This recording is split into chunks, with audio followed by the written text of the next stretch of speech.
Alors, le cours de ce soir, Bezrat Hashem, les Nunishmat, Nejma, by Aïcha. Que Kadosh Baruch Hu l'enveloppe dans le Gan Eden Mekedem pour sa Askara, donc, qui est ce soir. Toutes les brachot, bien sûr, sont à sa mémoire, Bezrat Hashem. Et que, par son entremise, Bezrat Hashem, Kadosh Baruch Hu nous envoie la Géoula Shlema, Amen. Ou la Avdil, je voudrais dédier le cours de ce soir pour la guérison complète et rapide de Deborah Batrina, qui a subi une opération très lourde hier. Kadosh Baruch Hu lui envoie une grande réfoua chez les Mamel et pour tous les malades d'Israël. Et que Bezrat Hashem, Dieu, il est pitié de nous, il nous envoie la Géoula. Alors, vous savez que aujourd'hui, c'était une journée particulière dans le calendrier hébraïque. Bien sûr que le mois d'Elul est un mois particulier puisque c'est le mois de Anil et Dodiv et Dodili, je suis mon bien-aimé est à moi, où Amel Erbasadeh, le roi est dans les champs, où Dieu est proche de son peuple pour entendre ses doléances, entendre ses demandes, entendre ses regrets, bien sûr. Mais aujourd'hui, c'était Yutret Elul, le 18 Elul. Et aujourd'hui, c'était la date d'anniversaire de deux géants de la Torah, le Baal Shem Tov Akadosh et le Baal Atania Akadosh. Deux grands rabbanim qui ont dévoilé la chassidoute au monde jusqu'à aujourd'hui. Le Baal Shem Tov qui est le créateur, entre guillemets, de la chassidoute moderne, on va dire. Et le Baal Atania qui a été l'élève de l'élève en fait du Baal Shem Tov. Donc il y a eu le Baal Shem Tov, le Maggid de Mezheritch et le Baal Tanya. Et qui a dévoilé la chassidoute, lui, par le biais du Tanya, à Kadosh. Et aujourd'hui, c'était aussi la Elula du Maharal de Prague. Tout le monde a entendu parler du Maharal de Prague, qui vivait bien sûr à Prague, qui était un rave particulier. Il avait décidé de sauver les Juifs de Prague et des alentours, bien sûr, des goïms qui vivaient à l'époque autour d'eux, qui leur voulaient du mal. À l'époque, il y avait une chose ils avaient l'habitude d'accuser les Juifs de crimes rituels. Ils disaient que dans les matzot de Pessah, on tuait des petits enfants non juifs pour utiliser leur sang pour faire la préparation de la matzah. Et souvent, on trouvait des enfants morts près des maisons juives. Et bien sûr, on accusait qui? Les Juifs. Donc, le Maharal de Prague, qu'est-ce qu'il a fait? Il a recréé un petit peu, entre guillemets, ce qu'Akadosh Baruch Hu a fait avec l'homme dans la parasha de Bereshit. Lorsqu'il a dit, Dieu, il a dit, faisons l'homme à notre image. Qu'est-ce qu'il a fait? Là-bas, le Midrash nous raconte que Dieu, il a pris de la terre. Il a pris de la terre d'Israël, de la terre de tous les continents. Il l'a rassemblé, il a fait un golem. Il a fait une espèce de statue de glaise. Puis ensuite, il lui a insufflé la neshama dans les narines. Et le Maharal de Prague, qu'est-ce qu'il a fait? Il va faire ce qu'on appelle le golem. Le golem, c'est quoi? C'était une statue d'homme qui ressemblait à un homme plus ou moins, ou plus à un mannequin, on va dire aujourd'hui, de supermarché, et lui a collé sur le front le nom de Yudke Vavke. Il y en a qui disent qu'il lui a mis dans la bouche. Et ce golem, espèce de, je sais pas comment on peut appeler ça, automate, il était là, il était très très fort, il était là pour sauver les Juifs des persécutions de leurs ennemis. Et il marchait, il se déplaçait, il faisait des actions. La seule chose qu'il n'avait pas, c'était la parole. Il ne pouvait pas parler. Et il a été pendant des années, le sauveur des Juifs par l'entremise du Maharal de Prague. Et à la fin, avant que le Maharal de Prague disparaisse, pour pas que, Chas Veshalom, le golem soit utilisé à des mauvaises fins, il l'a fait monter dans le grenier de la synagogue de Prague, puisqu'il était le rabbin de Prague, le Maharal.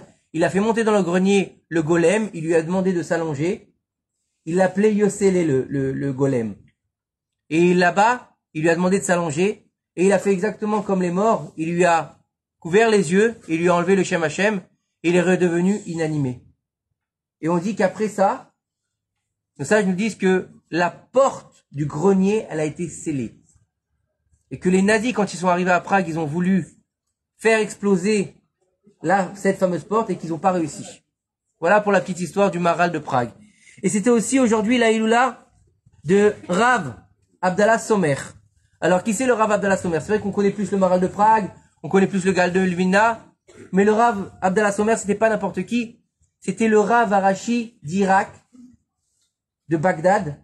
Et c'était, en fait, ni plus ni moins que le Rav du Ben Ishraï, dont on a fêté la Ilula la semaine dernière. C'était son Rav.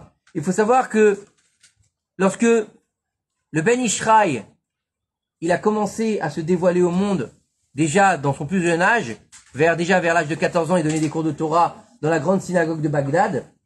Et ben, quand il rentrait dans la synagogue, le Rav Abdallah Somer se levait pour lui de toute sa grandeur, et les gens ne comprenaient pas pourquoi il se levait. Et il disait, en respect pour le maître, je me lève. Donc imaginez, c'était son maître, il se levait pour un enfant de 14 ans. Donc d'où la grandeur de ces deux personnages.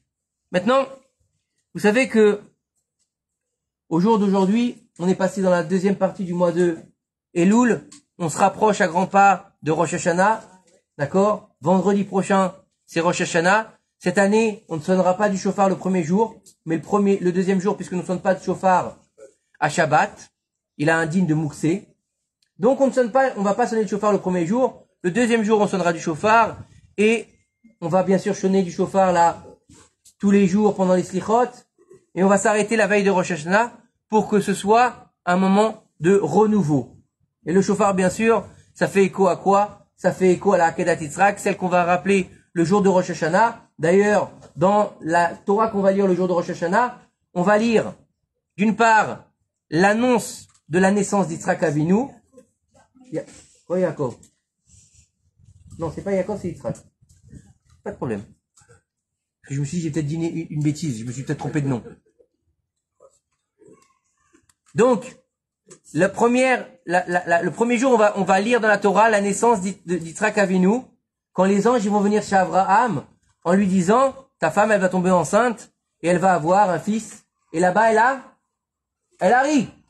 D'où le Yitzhak. Et le lendemain, on va lire dans le deuxième jour, on va lire la Akedat Yitzhak. Le mérite du fameux bélier qui va donner ses cornes, une corne pour le shofar de Moshe Rabbeinu et une corne pour le shofar de Mashiach. Et donc, on va rentrer dans ce moment solennel du jugement par ce fameux shofar, par cette introspection et cette remise en question. Et vous savez que on n'arrive pas à Rosh Hashanah comme ça, on n'arrive pas à Rosh Hashanah sans s'être préparé. C'est pour ça qu'on a 40 jours de préparation chez les Sfaradim avec les Slichot, et que ensuite, même après les Rosh Hashanah, on va avoir ce fameux Aseret Yemei Teshuvah, les 10 jours de Teshuvah, qui vous amènent à Yom Kippour, qui vont nous amener donc le jugement, la validation du jugement, et là, le jugement qui va être scellé à Hoshana Rabbah. Donc c'est tout un process de mise en place du jugement et de l'acceptation de la sentence d'Akadosh Baruch Hu. Et on va étudier aujourd'hui la préparation à Rosh Hashanah. Mais la préparation intérieure à Rosh Hashanah, c'est-à-dire quoi? La pnimiyut. Comment est-ce qu'on doit faire par rapport à son propre être intérieur? Et pour se faire aider, on va rapporter un des maîtres du Moussar du XXe siècle, le Rabbi Eliyahu Dessler, qui a écrit le Mirtav Eliyahu, un très très grand rave, qui a dévoilé au monde une étude pour parfaire et pour raffiner les vertus dans plusieurs niveaux. Et bien sûr, la Teshuvah, le Bitachon, la Emouna, mais ce soir on va parler de la préparation à Rosh Hashanah. Et il nous dit ici que quelque chose de fondamental, et même dans la Gemara on en rapporte ça. Il nous dit que ce qu'une personne veut être, c'est ce qu'elle va être. Et dans la Gemara on va nous dire où est-ce qu'il veut aller l'homme du ciel, on va l'accompagner. Lorsqu'il veut s'élever, il y a marqué là-bas Molichinoto. Molichinoto, c'est quoi? Ça veut dire qu'on va l'accompagner, on va le soutenir. Et lorsque il veut se laisser aller et descendre vers la Vérote, il y a marqué là-bas Moridim, on va le laisser tomber. La chute est toujours plus difficile, plus rapide que l'ascension. D'accord? Prenez un toboggan, vous devez monter les marches pour arriver tout en haut. C'est plus fatigant que si on se laisse glisser sur le toboggan, comme quand on doit monter 19 étages comme on est ici. Si tu les montes à pied, c'est plus dur de les monter que les descendre. Ça va toujours plus vite en descente. Donc c'est pour ça qu'on dit que on le laisse tomber en fait. L'homme qui veut quitter Akadosh Baruch Hu, on lui lâche la main en fait, clairement. Et ça c'est le inyan de la Teshuvah. Maintenant, Il nous dit ici le Rav que à Rosh Hashanah, le livre des vivants et des morts, il est ouvert devant Akadosh Baruch Hu. Alors, il faut comprendre qu'est-ce que le livre des morts et qu'est-ce que le livre des vivants. Est-ce que ce sont les vivants et les morts qui sont jugés à Rosh Hashanah? Est-ce que ce sont que les vivants et que dans les vivants, il y a aussi des gens qui sont comme des morts vivants? C'est une question qu'on doit se poser et qu'on doit comprendre aussi aujourd'hui. Et il nous dit, le Rav, il nous dit en fait, c'est la liste de ceux qui sont spirituellement vivants et de ceux qui sont spirituellement morts. Donc en fait, ici, le Rav Dessler, il s'arrête sur une nekuda bien particulière. Il nous parle pas de respiration. Il nous parle pas de quelqu'un qui va manger, dormir, boire, aller au travail. Il nous parle de quelqu'un qui est vivant spirituellement ou qui est mort spirituellement. Il nous dit ici que quelqu'un qui va fixer son attention et sa vie sur quoi, comme il dit Shlomo Ameler, Akol, Evel, Avalim. Rien n'a de valeur. Et il nous dit ici, si il va jeter son dévolu sur les choses de matériel, il n'y a que ça qui l'intéresse, il n'y a rien d'autre qui l'intéresse, eh ben, en fait, c'est une personne qui est totalement morte par rapport à la Torah. Et que en fait, parce que cet homme-là, il peut pas dire qu'il est vivant, parce qu'il vit dans le monde des illusions. C'est un monde qui est de vanité des vanités. Il n'y a rien. Il n'y a pas de suite derrière ça. On sait très bien que la suite pour un juif, c'est le Olam Haba. C'est pour ça qu'on dit qu'un juif, il ne meurt pas. Un juif, il n'y a pas de mavet pour lui. C'est niftar. Il est caché en attendant. Et il nous dit ici que, étant donné que cette personne, elle va vivre dans un monde de vanité et un monde de virtualité qui n'est pas vrai, il est très loin de la réalité. Donc déjà, quand il est vivant, en fait, il est mort. Il est déjà mort parce qu'il est vide de l'intérieur. Et tout celui qui vit dans ce monde, en fait, qui n'est pas totalement accepté par la Torah, on ne dit pas qu'il ne faut pas vivre dans une réalité. On ne dit pas qu'il ne faut pas utiliser la matérialité. On ne dit pas ça. Parce que sinon, personne ne sera en train de manger la Seouda ce soir. Alors qu'on fait une Seouda et des brachot pour élever la Neshama. On fait Shabbat, Onek Shabbat. Il faut avoir une belle table. Il faut être bien habillé quand on va à la synagogue. Donc on a besoin de matérialité. Mais de savoir où se trouve ta priorité. Elle se trouve dans ta matérialité ou dans ta spiritualité. Qui est-ce qui va gérer ton être? Est-ce que c'est ton âme animale ou c'est ton âme divine? C'est ça la question qui nous pose en fait le Rav Dessler ici. Et ça, c'est vraiment un des points clés de la chassidoute. Et en fait, il faut comprendre que celui qui est véritablement vivant, la Torah nous dit que c'est celui qui recherche la vitalité de l'esprit. Alors bien sûr, la vitalité des esprits, chez nous les juifs, c'est pas de la philosophie. C'est pas de la philosophie, c'est pas je pense donc je suis. Ça n'existe pas chez nous. Parce que je suis n'existe pas, comme il a dit le Rav Toutou hier. Je suis en hébreu n'existe pas. C'est Ani. Donc il n'y a pas de je suis. C'est lui qui existe, nous on n'existe pas vis-à-vis de lui, vis-à-vis d'Akadosh Baruch Hu. Et en fait, faut comprendre que faut réussir à se couper de cette volonté de toujours chercher la matérialité pour la matérialité et non pas pour la mitzvot.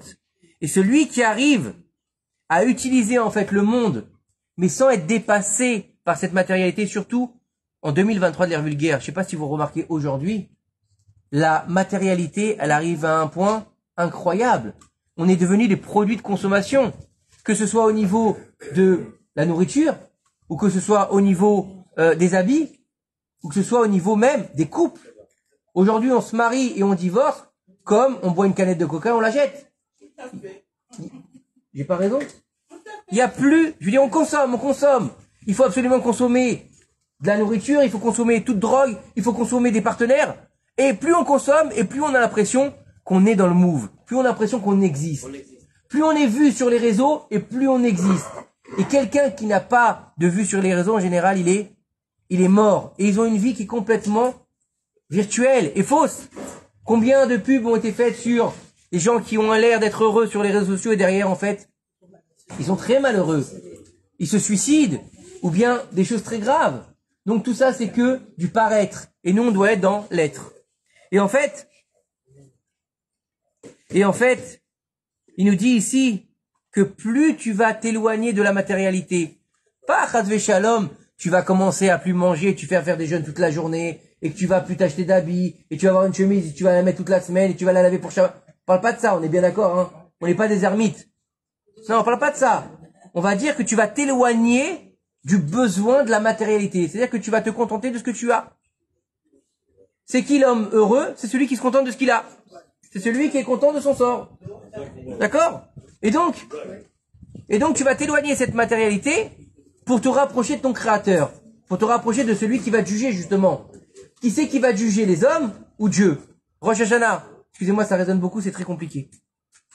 Je sais, mais c'est dur. Alors, le Inyan, il est où ce soir? Il est de comprendre que on va arriver devant Akadosh Baruch Hu et on va être jugé par Akadosh Baruch Hu. Mais n'oubliez pas une chose, et ça c'est très important. Comme tu juges les autres, on te jugera dans le ciel. Plus tu vas juger avec rigueur, et plus on te jugera avec rigueur. Plus tu vas juger avec clémence, et plus on te jugera avec clémence. Parce que de dire à Akadosh Baruch Hu, El Melech Yoshev al Kisei Rachamim, je t'en prie Dieu, assis-toi sur ton siège de miséricorde, et toi, t'es la rigueur par excellence, c'est-à-dire que tu laisses pas ni à droite ni à gauche. Dès qu'il y a une erreur, frac, tu frappes. Eh ben Dieu, il fera la même chose avec toi. Chas v'shalom. Et la rigueur de Dieu, c'est pas la rigueur des hommes. Il est beaucoup plus violent que nous quand il se met en colère, entre guillemets. Bien sûr. Et il nous dit ici que la Gemara, elle nous dit que il y avait une conversation entre deux jeunes femmes juives, deux jeunes filles, et elles ne tournent qu'autour des biens de ce monde. Leur intérêt pour les illusions terrestres est resté aussi puissant que de leur vivant. Des âmes qui étaient mortes donc, qui parlaient encore des choses de ce monde.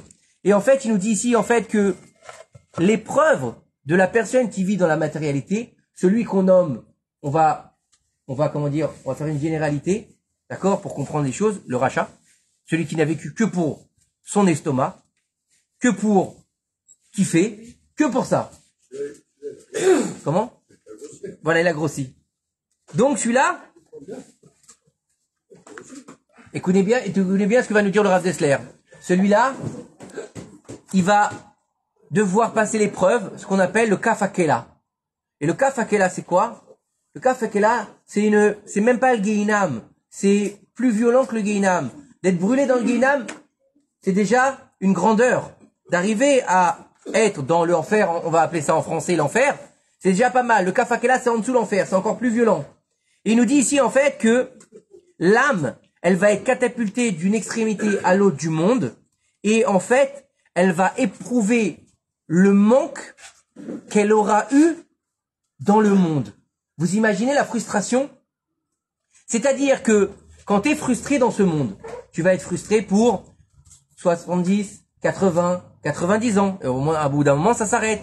Mais imaginez quelqu'un qui est frustré pour l'éternité. C'est pire que la mort. C'est pire que la mort. Puisque tu ne seras jamais satisfait. C'est-à-dire que tu n'auras jamais de repos. C'est-à-dire que le repos pour ces âmes-là n'existe pas. C'est ça Kafakela. Elle est baladée dans ce monde-là, l'âme, sans jamais avoir de repos. Et donc, pourquoi? Parce que celui-là, il n'a pas réussi à satisfaire ses besoins matériels et ils seront toujours présents après sa mort. Ils feront qu'un avec lui. Donc ça veut dire que il ne trouve jamais de repos. Vous imaginez pour une âme de jamais trouver le repos? Imaginez quelqu'un qui est mort il y a 200 ans. Imaginez quelqu'un qui a 200 ans et qui est dans cette situation-là. Ça fait 200 ans que tous les jours, il est dans le manque. Imaginez un toxicomane, c'est exactement la même chose. Un toxicomane qui est complètement tombé dans la drogue et vous lui enlevez sa dose. Comment il est? Il est comme un fou. Eh ben c'est la même chose ici, sauf que c'est une âme. Et donc c'est pour l'éternité, donc c'est encore plus grave. Donc comprendre que lorsque tu vas t'attacher au matériel, tu vas t'attacher aussi au matériel pendant ta mort. C'est un drame. C'est un drame. Je pense qu'il faut prendre la mesure des choses.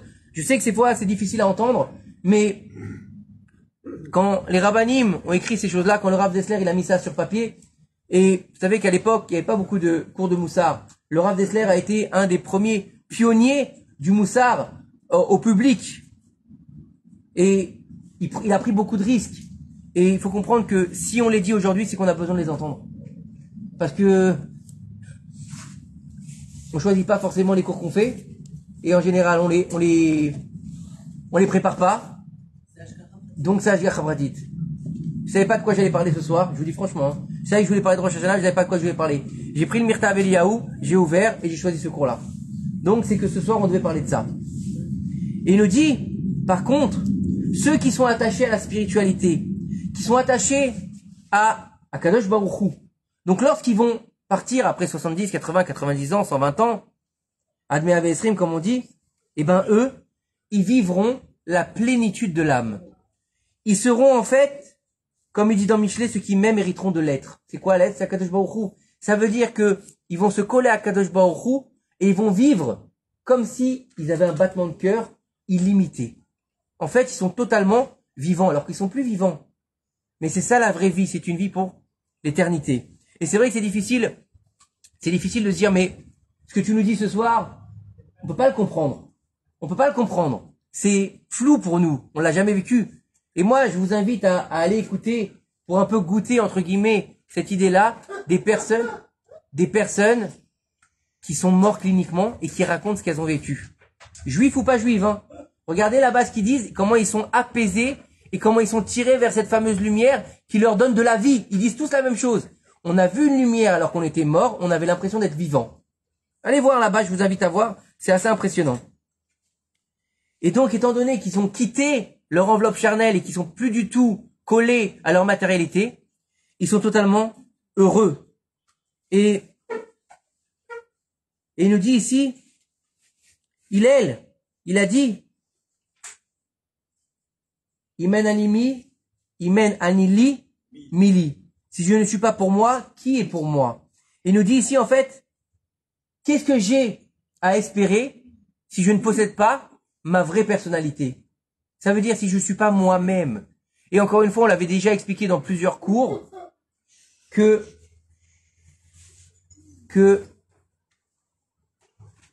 la vraie personnalité de l'homme, c'est quoi?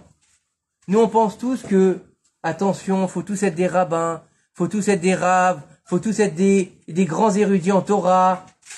Non, pas du tout.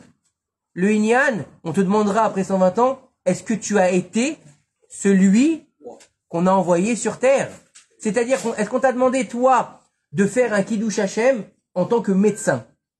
Est-ce que toi, on t'a demandé de faire un Kiddush Hashem, donc ta mission de vie, en tant que avocat? Toi, en tant qu'érudit en Torah? Toi, en tant que Moël? Toi, en tant que... etc. Est-ce que tu as fait cette mission? Et toi, tu devais être médecin, t'as dit non, moi, Kolel. T'as rien compris. T'as loupé ta mission de vie. Et toi, tu devais être... Est-ce qu'il explique si on a raté notre mission ou pas? Non, ça c'est encore un autre... Comment on peut savoir si on a choisi la bonne... Je sais pas. La bonne route. Je sais pas. Ah bah non, écoute.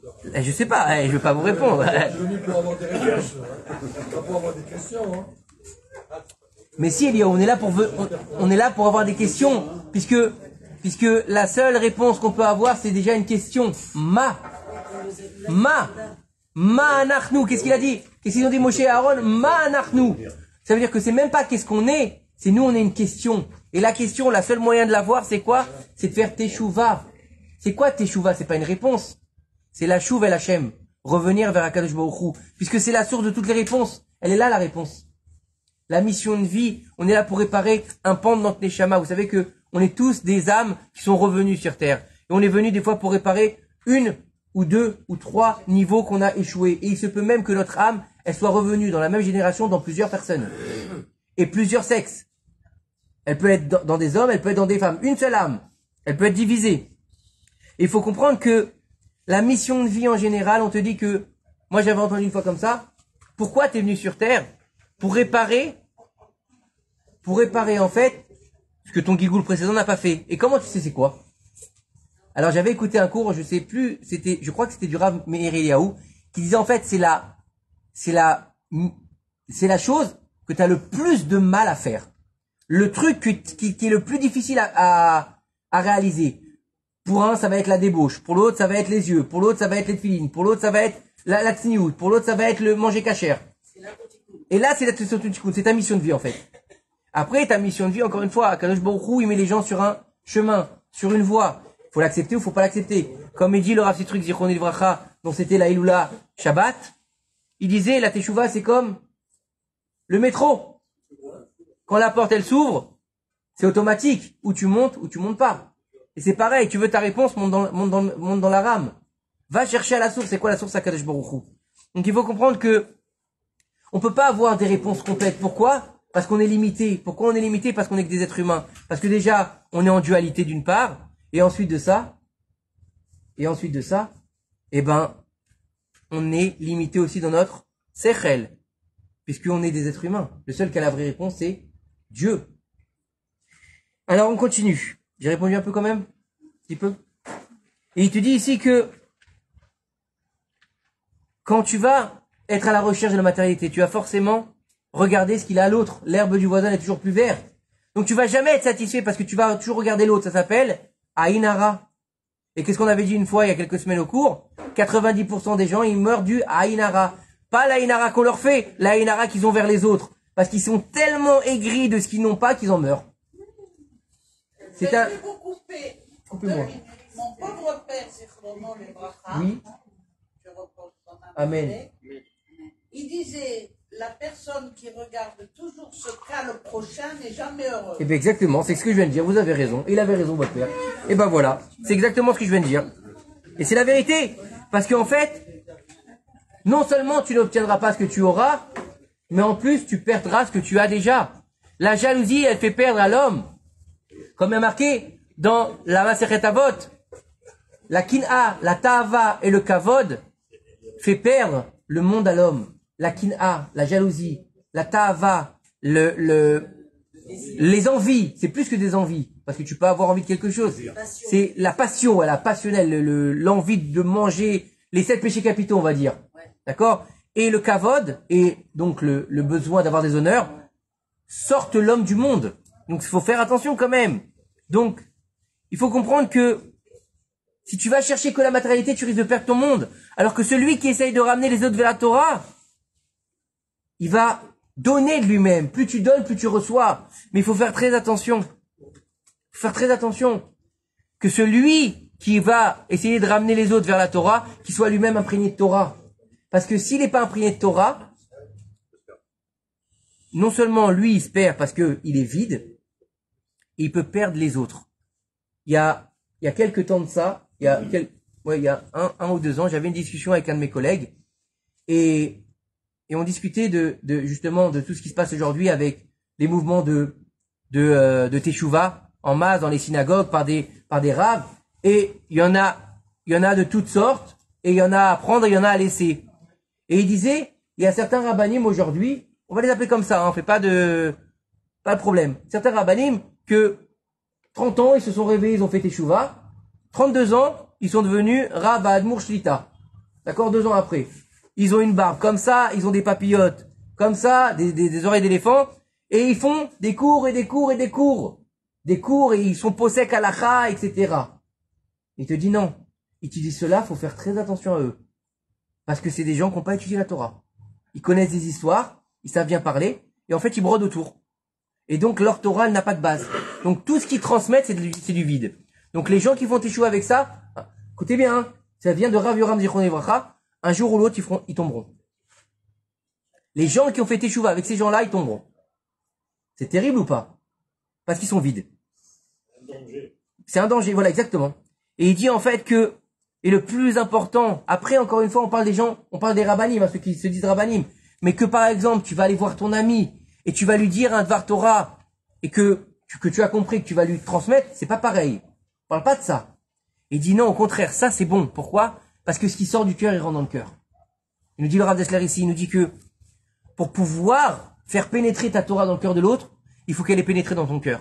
Et il faut que tu lui parles avec ton cœur, pas qu'avec ta bouche. Pas qu'avec des grandes phrases et des grands mots et de la philosophie. Ça c'est pas nous ça c'est les Grecs. C'est ce qu'ils ont voulu éteindre à l'époque de Hanouka. Les Grecs. Et c'est ça pour lequel les Hashmonaïm se sont battus. Il nous dit ici que le jugement de Rosh Hashanah, c'est aux besoins spirituels de l'homme. Il prend pas en considération les besoins matériels. Alors vous allez me dire, mais, alors moi j'ai toujours entendu que de Rosh Hashanah à Rosh Hashanah, la parnassa de l'homme, elle est définie. D'accord? Vous avez tous entendu cette phrase-là. Et là, le Rav Dessler, il nous donne un chidouche. Il nous dit, le Rav Dessler, écoutez bien ce qu'il nous dit. Il nous dit, c'est vrai. Mais seulement à partir du moment où elle contribue à son progrès spirituel. S'il va utiliser sa parnassa juste pour son ventre et pour ses besoins, il n'y a aucun intérêt. Elle n'est pas définie de Rosh Hashanah à Rosh Hashanah. Mais si elle va l'aider à grandir, c'est quelque chose qui est aussi défini à Rosh Hashanah. Vous voyez la différence? Et il nous dit ici, 3 livres sont ouverts. Le livre des Tzadikim. Le livre des Tzadikim, c'est quoi? Alors, c'est pas les Tzadikim, c'est ceux qui sont tous parfaits, qui ont jamais fauté. Non. C'est ceux qui ont fait un repentir total. C'est les vrais Baalei Teshuvah. Ceux-là, ils ont déjà fait un repentir complet, total. C'est des Tzadikim. Comme on l'a déjà dit, qui c'est un Tzadik? C'est celui qui tombe 7 fois et qui se relève. C'est ça un Tzadik. C'est pas forcément quelqu'un qui a un grand érudit en Torah. Eux, ils sont déjà dans le livre des vivants. Le livre des morts, c'est pour les Rechaïm. Pourquoi? Parce qu'on dit que les Rechaïm, de leur vivant, ils sont morts. Ça veut dire ils respirent, ils mangent, ils boivent, ils travaillent, il n'y a pas de problème. Mais au fond d'eux, spirituellement, aux yeux d'Akadosh Baruch Hu, ils sont déjà morts. Et ça, c'est encore plus grave. D'être aux yeux du roi du monde mort, tu ne comptes pour rien. Et c'est pour ça que, je sais pas si vous avez fait attention, dans le livre de Bereshit, qu'on va bientôt reprendre si Dieu veut, le premier livre de la Torah, Dieu, il va, après la faute originelle, il va maudire Adam, il va maudire Chava, il va maudire le serpent, il va maudire la terre. Et au moment où il va maudire le serpent, il va lui dire, tu mangeras de la poussière de la terre. Où est-ce qu'on la trouve, la poussière? Partout. Donc ça veut dire qu'il peut manger partout où il veut le serpent. Donc ça veut dire qu'il ne mourra jamais de faim le serpent. Alors, c'est une bénédiction ou c'est une malédiction? Dans l'absolu, si on lit ça en première lecture, c'est une bénédiction. D'accord? T'imagines, toi, partout où tu vas, tu fais rien de la journée, hein, tu bosses pas, t'as rien, tu rentres chez toi, le frigo, il est toujours plein. Tu t'assois, la table, elle est déjà mise. Il y a des bons plats, ça sent bon, il y a une belle clé là, il y a du boulot, il y a tout ce qu'il faut. Mais il faut ramper pour ça. Non, mais il y a tout. Il faut ramper. Écoutez bien. Il faut ramper. C'est même pas ça, non, c'est encore plus que ça, écoutez bien. Écoutez bien. Non, c'est même pas le plaisir, c'est même pas le goût. Akadosh Baruch Hu, il lui dit, tu vas manger où tu veux, mais tu viendras me demander, je veux plus te voir. Tu m'intéresses pas, je veux plus t'entendre. Va loin de moi, je veux plus de toi. Donc ça, c'est une malédiction. Vous comprenez? Donc le rachat, il est mort de son vivant. Donc c'est une malédiction. C'est un mort vivant. Sa neshama, elle est éteinte. Et bien sûr, il pourra toujours faire teshuva. Puisque jusqu'à la dernière minute, on peut faire teshuva. Et encore une fois, après, c'est quoi faire teshuva? Vous m'avez tué, hein. Et ensuite, bien sûr, la teshuva d'un rachat, il faut savoir qu'elle est beaucoup plus difficile que la teshuva d'un tzaddik. Comme on l'a expliqué Shabbat, il y a la teshuva sur la teshuva. Il y a la teshuva des bonnes actions et des mauvaises actions. Il y a plusieurs niveaux de teshuva. Là, il y a la teshuva qu'on a fait par crainte et la teshuva qu'on a fait par amour. Donc, il y en a toujours une teshuva sur une teshuva. Et le dernier, c'est le Benoni, le moyen. Le Benoni, nous on appelle ça le moyen. Le Baal HaTanya, dont c'était le jour d'anniversaire aujourd'hui, il dit le Benoni c'est quoi? Et accrochez-vous à vos sièges. Donc le moyen, c'est un homme qui n'a jamais fauté de sa vie. Et le seul problème, c'est qu'il n'a pas réussi à extirper le Yetzer Hara de sa personne. Vous imaginez? Et que le tzaddik parfait, c'est celui qui a jamais fauté et qui a réussi à extirper le Yetzer Hara de sa personne. Donc on est loin d'être des Benoni. En tout cas, moi, hein. Pour vous, vous êtes peut-être des tzaddikim, moi je suis pas un Benoni. Mais, ouais, du Tanya. Mais, au jour d'aujourd'hui, dans la génération à laquelle on va pas se prendre la tête et on va dire, on est des Bénonim. Parce que si on va se dire qu'on est des Rechaïm, quoique même le Baal HaTanya dit, regarde-toi comme un rachat. Comme ça dit le Baal HaTanya. Regarde-toi au lieu d'un rachat. Comme ça, dans le ciel, on te considère comme un tzaddik. C'est tout un lien du Tanya. On va pas rentrer là-dedans ce soir parce que c'est assez compliqué, assez profond à développer. Mais il faut comprendre que c'est encore une fois rapporter ce que nous a dit hier le Rav, l'humilité. Se rapporter, se rabaisser devant Akadosh Baruch Hu, surtout au moment du jugement. Surtout ne pas venir au jugement en disant, allez, je suis là, me voilà. Non, tais-toi. Fais-toi petit, au contraire. C'est Dieu qui te convoque. Comme il a dit, Rabbi Yehuda, au moment de sa mort, Rabbi Yehuda Nassi, d'accord? Il était allongé sur son lit de mort, il pleurait. Et ses élèves lui ont dit, pourquoi tu pleures? Pourquoi tu pleures? T'es un tzaddik. Ils lui ont dit, les portes du paradis, elles sont devant toi.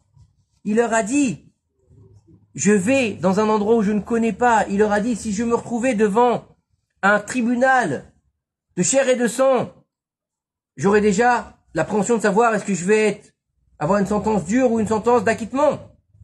Le juge, je pourrais lui parler un petit peu, ou bien le soudoyer, et je pourrais peut-être être acquitté. Et je n'ai vécu que chez les hommes.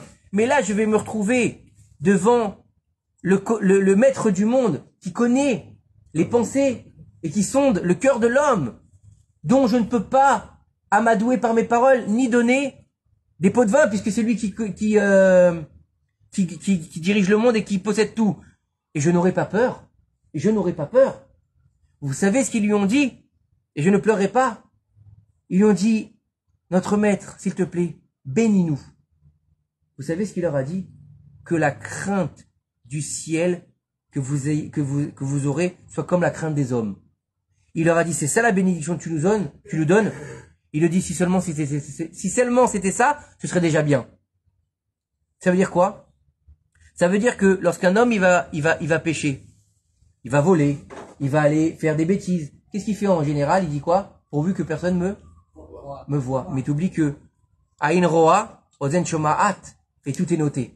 Qu'un œil il voit, l'oreille entend, et que tout est noté dans le carnet, et que Dieu il envoie pour faire les comptes. Marqué dans Masechet Avot. Donc faut bien comprendre que ce qu'il leur a dit Rabbi, c'est que quand vous allez faire une faute, n'oubliez pas, ayez encore plus peur de Dieu que des hommes. Et il nous dit ici donc le Benoni, qui aussi entre le haut et le bas, il est un peu spirituel, il est un peu matériel. Des fois, il va aller à la synagogue, il va prier avec dévotion, et puis la semaine d'après, il s'est laissé aller à la plage mixte, et il a encore du mal. D'accord? Il est en suspens, pourquoi? Il essaie de vivre dans une réalité, on juge personne, Chas Shalom, hein. Il est dans une réalité, mais aussi, il est aussi dans l'illusion. Il est aussi dans l'illusion. D'ailleurs, on appelle ce monde-ci Alma de Shikra, le monde du mensonge. Le monde du mensonge, il s'appelle ce monde. Donc salut Chaim. Et donc on est dans quelque chose où il va falloir qu'on trouve un équilibre pour aller retrouver la réalité. La réalité, c'est quoi? C'est une metsiout. La metsiout, c'est quoi? C'est notre propre réalité. Et la réalité des uns est différente de la réalité des autres. La réalité d'une personne, elle peut être simple. Vous connaissez tous cette fameuse histoire où cet homme, qui était pas du tout un érudit en Torah, c'était un Baal Batim. Et vers la fin de il a toujours travaillé cet homme-là. Et vers la fin de sa vie, il a décidé, j'ai pris ma retraite, maintenant, je vais aller étudier la Torah. D'accord? Il a étudié écoutez bien, une dave de Gemara. Il a pas fini le chasse, hein. Il a pas fini tout l'ensemble du Talmud. Écoutez-moi bien. Il a fini une feuille de Gemara.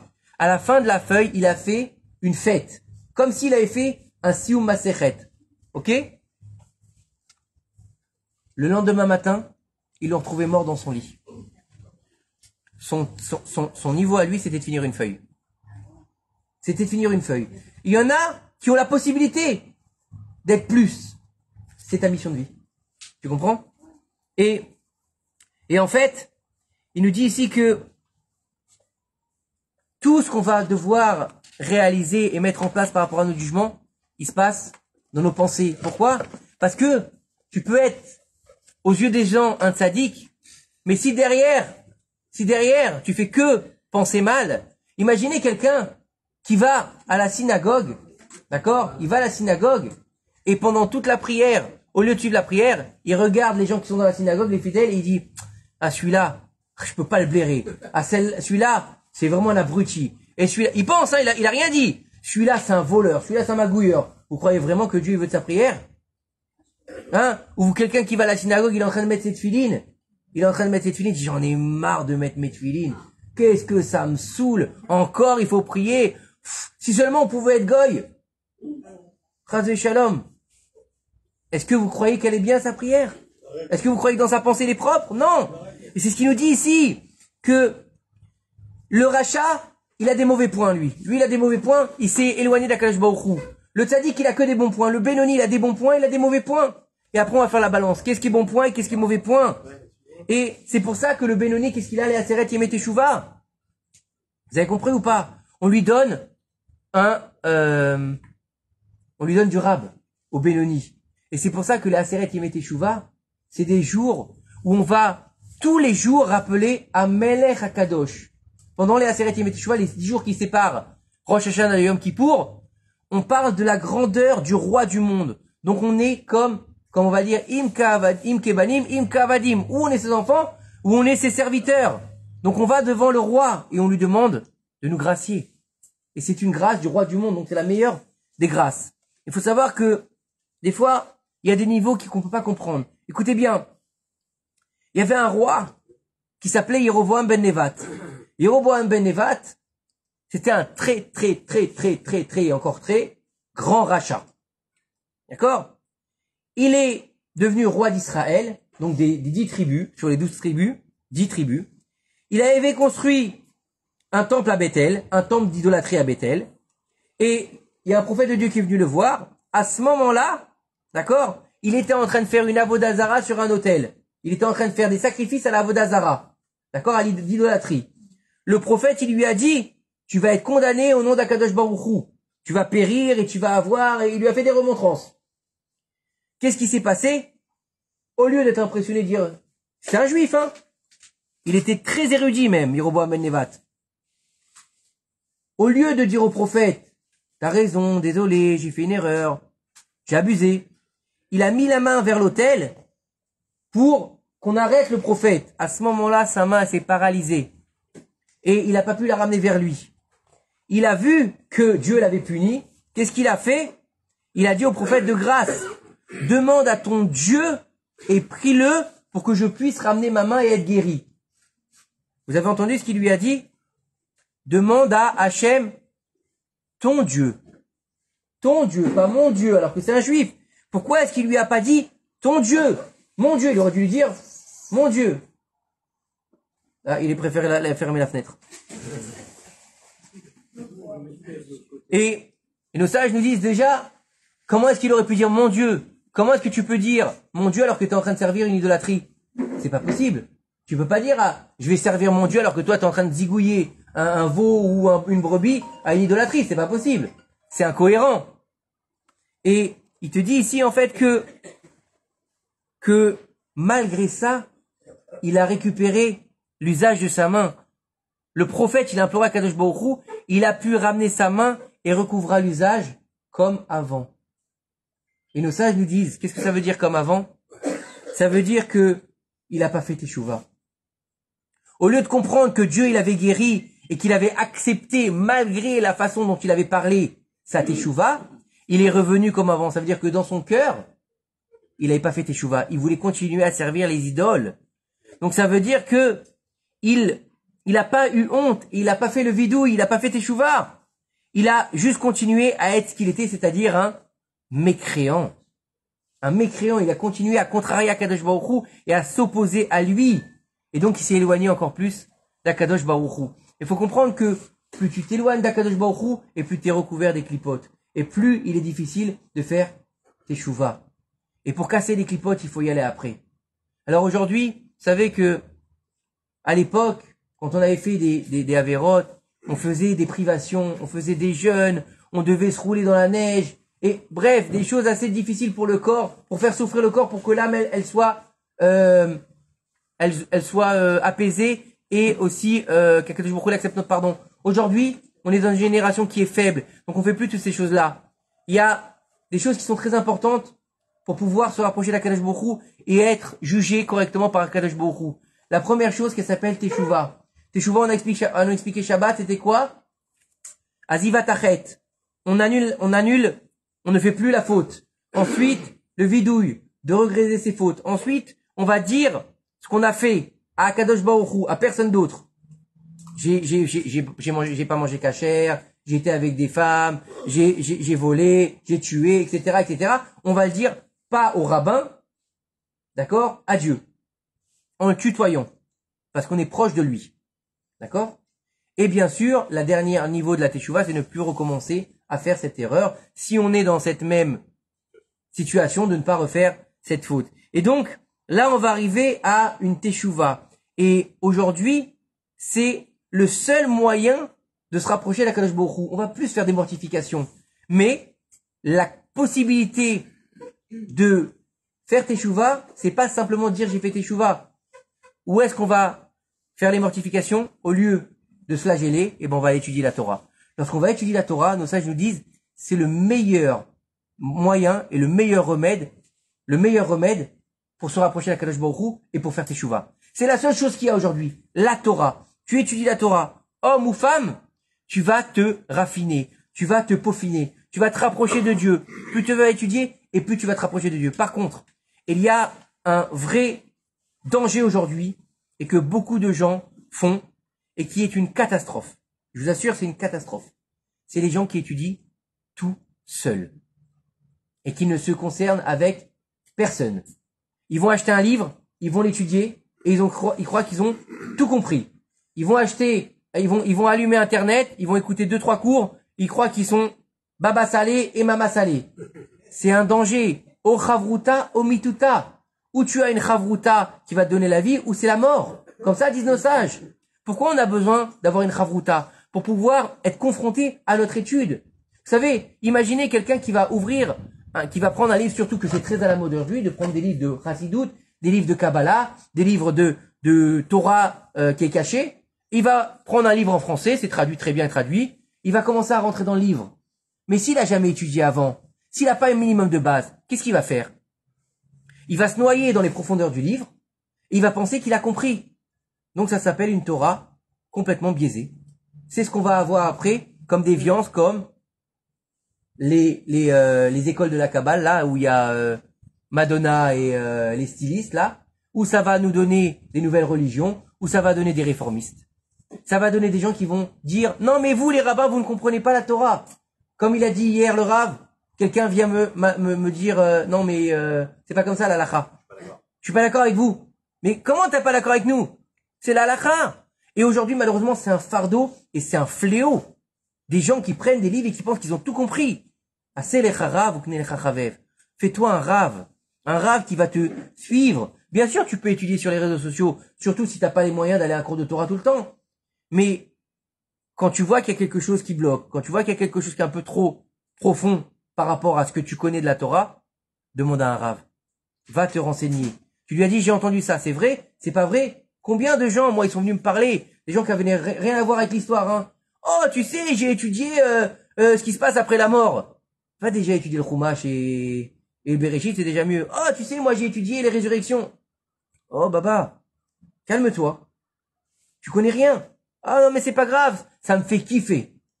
C'est bien que ça te fasse kiffer, mais tu sais aussi quand on s'approche d'une flamme, c'est agréable, c'est doux, c'est chaud. Et si tu t'approches trop, bah tu te brûles. C'est la même chose avec la Torah.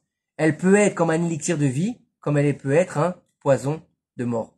Donc faut faire très attention à ça. Et c'est ça qu'on doit apprendre dans la teshuva, de savoir comment faire teshuva, comment se rapprocher de la Kadosh Baruch Hu. Et il nous dit ici que pour sortir de son impasse, d'accord, il faut pas penser que instantanément on va devenir un tzaddik.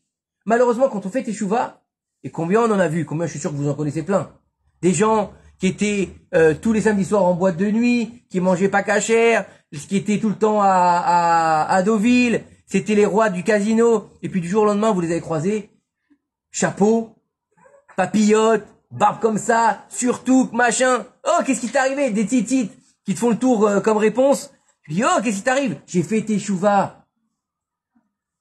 Oui, non, vous n'avez pas vu plein comme ça? Et il te dit, il faut faire attention, parce que ceux-là qui font teshuva comme ça, ils vont tomber encore pire. Pire. Moi, j'en ai connu, hein. Je vous assure, hein. Flippant, hein. Des gens qui étaient des escrocs, du jour au lendemain, c'était, tu pouvais leur embrasser la main, quoi, tellement qu'ils étaient pieux. Tu les regardais, ils avaient l'auréole sur la tête, il leur manquait plus que les ailes. 1 an, 2 ans, 3 ans, quelques années plus tard, comment ça se fait que je le vois plus à la synagogue? Comment, t'es pas au courant? Que je suis pas au courant de quoi? Il est en prison! Quoi, il est en prison? Je vous assure, c'est histoires vraies, je vous raconte, hein. Je vous raconte pas des bêtises. Quoi, il est en prison? Je sais pas, il a séquestré une femme! Quoi? Mais il était, ouais, Baba Salé, ouais. Celui-là, c'était plutôt Baba au rhum. Faut faire attention. C'est très grave. Faut faire attention quand on fait teshuva. Faut avoir la chance d'avoir des bonnes personnes, des bons rabbanim. Et et bien sûr, c'est pas toujours le même rav parce que des fois tu évolues et je parle pas de changer de rav toutes les semaines, hein. ou un Rav il dit blanc, tu dis ah ça me plaît pas aujourd'hui, tu vas voir un autre Rav pour entendre une réponse que tu veux entendre. Non, ça c'est Rav Noir, on appelle ça en hébreu. C'est le Rav qui te fait kiff. Dis-moi Rav, j'ai mangé du poulet, est-ce que je peux attendre 2 heures parce que mon collègue il a amené une pizza donc non, ça c'est pas un Rav, ça c'est fais ce que tu veux. Un Rav hollandais qui va te dire 3 heures. Voilà. Donc faut faire attention, oui, mais quand t'es sfarad, tu peux pas écouter ça. Donc faut comprendre que tu vas pas changer de Rav en fonction de ce que tu veux entendre. Non, ce que tu veux entendre, faut arrêter avec ça, c'est 3 heures et c'est 6 heures, c'est 6 heures, arrêtez, c'est tout. Mais ce que je veux vous dire, c'est que quand je dis changer de Rav, écoutez bien, c'est à partir du moment, j'ai l'impression qu'on est au parloir. Accusés, levez-vous. Lorsqu'on est au parloir, écoutez bien. Lorsqu'on est au parloir, alors pourquoi tu dis qu'on est au parloir maintenant, tu vois? Non, quand je dis changer de Rav, c'est que, et tous les rabbanim vous le diront, à partir du moment où je ne t'apporte plus la capacité d'évoluer, d'accord? Non merci, je peux plus de coca pour le moment. J'ai arrêté le coca, ouais. S'il y a de l'eau gazeuse, je veux bien, ou une petite mahaya, hein. Je veux bien la nisette, moi, hein. Ça me donne des cochottes.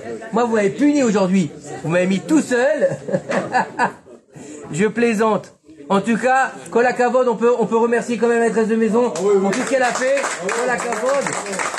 C'est extraordinaire. Les gâteaux, les fricassés, les petits pains. Que Dieu te bénisse et que ta maison soit toujours remplie, Bezrat Hashem. Qu'elle soit remplie de fricassés, de pain. Non, qu'elle soit remplie d'enfants, Bezrat Hashem, et de petits-enfants, et qu'on n'entende que des joies dans cette maison. Amen. Amen. Attends, tu lui diras après, Alors, je vous disais, quand on va devoir changer de Rav, c'est parce que le Rav, il nous apporte plus, écoutez-moi bien, il nous apporte plus ce qu'on a besoin pour évoluer. Moi, je l'aime bien, lui, il faut qu'il vienne plus souvent. C'est quoi ton prénom? Avraham Ashrecha, viens plus souvent. Tu vas les faire taire. Alors, écoutez bien. Mesdames, vous êtes avec moi? Le Rav, s'il t'apporte plus rien, tu n'as plus d'élévation spirituelle avec lui, change de Rav. Pas parce que tu l'aimes plus, pas parce que tu es pas bien avec lui, pas parce que c'est pas ton ami, tu gardes des bons contacts avec lui, tu le respectes, tu l'appelles Rav, etc. Mais si sa Torah à lui te suffit plus, trouve quelque chose d'un peu plus, nourrissant.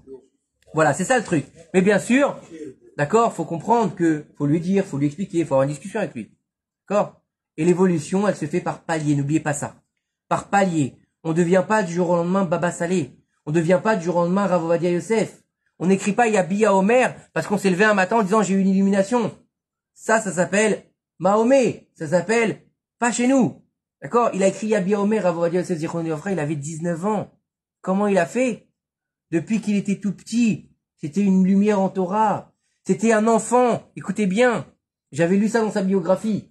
Déjà enfant, à l'âge de 14 ans à peu près, à la Yeshivat Porat Yosef, à l'époque, il y avait la guerre en Israël. Et donc, il y avait des bombes qui tombaient. Et à l'époque, c'était pas les constructions qu'on avait. Et il y avait des trous dans les toits de la Yeshiva. Et lui, il étudiait jour et nuit. Et pour se protéger de la pluie quand il pleuvait, il prenait un matelas qu'il mettait sur son dos pour se procéder de la pluie. Et il étudiait la Torah avec le matelas sur le dos. Imaginez, déjà un matelas sur le dos quand tu étudies, c'est pas très agréable. Mais imaginez quand le matelas il est gorgé de pluie. Eh ben vas-y, continue à étudier la Torah. D'accord? Quand t'as à peu près 80 ans, va étudier la Torah un vendredi soir dans une armoire. En bas. Assis dans une armoire toute la nuit. Ça, c'est Messirut Nefesh. Donc, lui, il peut faire Yabi Omer. Nous, peut-être qu'on peut lire Pirfi Hercule ou bien faire les mots croisés. Ça suffit déjà.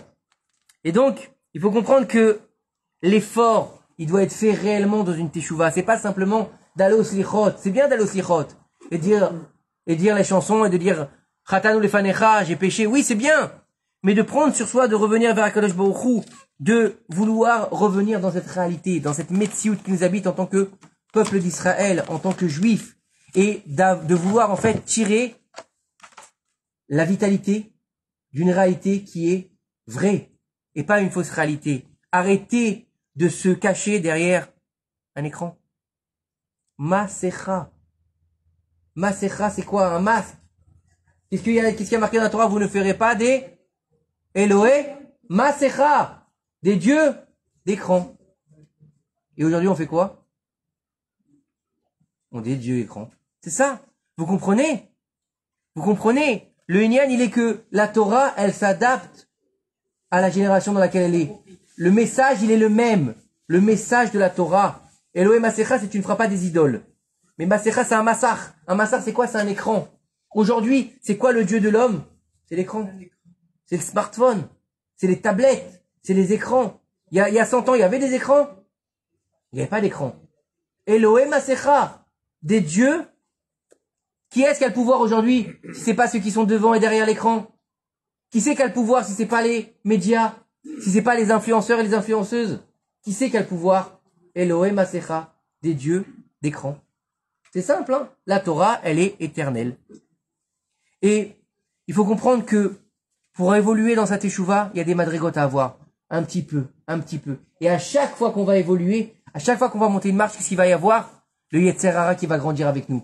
Le Yetzer Hara qui va nous défoncer. Chaque fois, il n'est pas là pour nous faire du mal. Puisque c'est un ange. Il ne nous fait pas de mal, il nous met à l'épreuve pour voir. Pour voir quoi? Pour voir si on a passé le contrôle, tout simplement. C'est comme quelqu'un qui fait une formation. Quelqu'un qui fait une formation, à la fin de sa formation, qu'est-ce qu'il a? Un contrôle avant le diplôme.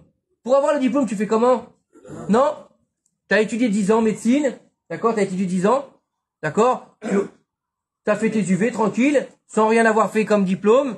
Et puis tu reçois un diplôme joli dans ta boîte aux lettres, tu es médecin. Non. Tu vas passer un diplôme. Tu vas devoir faire un mémoire. Tu vas devoir faire aussi, aller à l'hôpital, apprendre, etc. Pourquoi? Et c'est pareil pour tout. Et donc c'est pareil pour la teshuva. À partir du moment où tu commences à évoluer dans ta teshuva, le Yetzer Hara, il est là pour voir si c'est vrai ou si c'est pas vrai. Si c'est une vraie teshuva ou si c'est une teshuva de tralouid. Ou c'est une teshuva qui est pas vraie. Parce que, lo alenu, t'as été malade, alors t'as fait teshuva. Ou parce que tu veux que ta fille se marie. Ou tu veux parce que ton fils, il a un problème de parnassa. Mais est-ce que toi, t'as vraiment envie de te rapprocher de la Kadosh Baruch Hu parce que tu l'aimes? Ani les dodi vedodili. Je suis à mon bien-aimé est à moi. Je suis en osmose totale avec le créateur du monde. C'est ça la teshuva. Donc à chaque fois qu'on va évoluer d'un palier, le Yetzer il va venir. Et plus il va évoluer, et plus il va venir. La génération du désert, d'Ordéa, la génération du savoir, ils ont fait le veau d'or. Pourquoi ils ont fait le veau d'or? Parce que leur Yetzer Hara, il était immense. Vous croyez que c'est facile? Vous croyez que le Yetzer Hara, dans ce moment-là, où des gens qui ont vu Akadosh Baruch Hu dire les 10 commandements, les 10 paroles, vous croyez que le Yetzer Hara, il va les faire tomber avec un McDo? Vous croyez qu'il va les faire tomber avec une minette? On est beaucoup plus loin que ça. Il a besoin d'aller chercher dans les profondeurs de leur âme ce qui fait mal. C'est pour ça qu'il leur montre que Moshe Rabbeinu est mort à ce moment-là. Moshe Rabbeinu est mort. Leur guide spirituel, celui qui les a pris comme une maman dans leurs bras, il est mort. Donc ils sont comment? Ils sont seuls. Donc ils ont peur. Donc ils tombent dans les bras du Yetzer Hara. Et là, après, ils fautent. Et c'est ça, le Yetzer Hara. Il te propose pas la faute. Il te propose le moyen d'arriver à la faute. Et il te met en condition. Et c'est pour ça que, faut comprendre que, pour évoluer vers Akadosh Baruch Hu, on a besoin de se renforcer. On a besoin d'avancer.